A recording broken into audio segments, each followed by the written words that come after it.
No, prvá trubička. Tak toto bol, milí diváci, môj prvý pokus o trubičku. Fantastická, ja som zabudla to ešte aj priplatiť. Vyrábame trubičky a oplátky, ale naučí nás to Danka Totová. Ja dúfam. Čo, ty už sa v tom moc nevyznáš? Vyznám. Už som teda naozaj niekoľko 100 piekla. A máš to asi rôzne druhy? Záleží od toho, do akej má chute, čiže škoricové, vanilkové, s klinčekami, s orechmi. To znamená, že my budeme vyrábať takéto obyčajné. Vanilkové, patria k tým Vianociam. Vanilkové.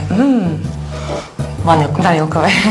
Dobre, tak čo na to potrebujeme a ako sa to potom vyrába? Lebo toto naozaj vidím prvýkrát. Tie recepty také tradičné sa dedia z generácie na generáciu, takže sú... Takže musíte zdediť nejaký recept, ale dá sa, je to také redšie pácinkové cesto. By som odporúčala nechať to cesto trošku obstáť, to znamená, že z večera do rána, aspoň 10 hodín.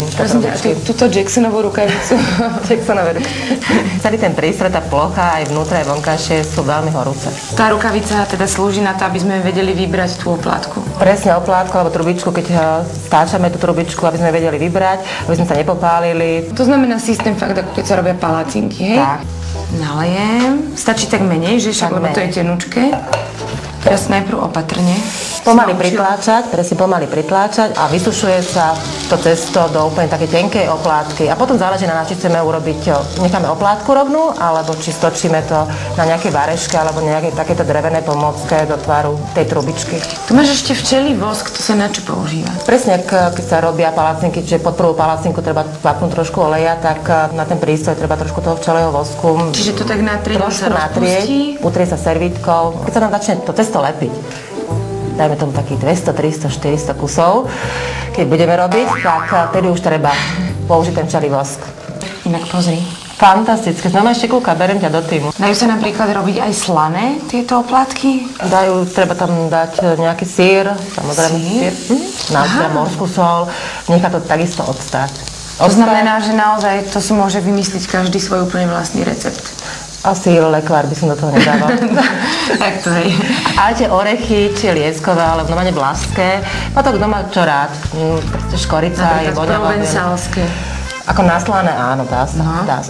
Dobre vôňa. A keď sú také vzory rôzne na tých oplátkach? Tá matrica je trošku iná. Sú také prístroje, kde sa dá tá matrica vymeniť. Vlastne tieto majú vlastne krúžky? Krúžky, lebo také neutrálne, lebo na tomto neutrálnom prístroji sa dajú robiť aj slané, aj sladké. Sú oplatky a trubičky vyslovene taká slovenská tradícia? Myslím, že áno, je to tá vanilka, škorica. Veľa kedy sa robili len z toho základného cesta, dávali tam nejaké také ingrediencie moderné, ako teraz sa dávajú, ale tie orechy boli vždy. Sú ešte nejaké veci, na ktoré by sme si pri vyrábaní oplátok mali dávať pozor? Keď náhodou sa stane, že skorej otvoríme ten prístroj, tak sa nám môže stať takéto čosi. Treba vystihnúť ten moment, keď prestane sa odparovať to mlieko a tá voda, ktorá je v tom teste. No, to znamená, ty si mi to tak polopate vysvetlila, že keď to prestane syčať. A keď sa robí trubička, tak to veľmi rýchlo treba stočiť. To som už na to prišla, že to je dôležité, lebo inak to veľmi rýchlo to schne.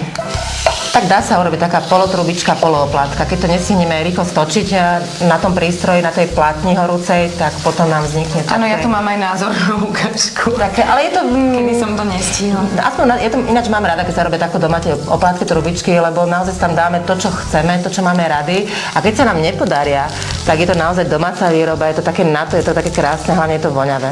A vieš čo? Mne to strašne robí takú vianočnú atmosféru. Takže ti ďakujem za to, že si ma to naučila. A teraz to budem za chvíľu všetko jesť.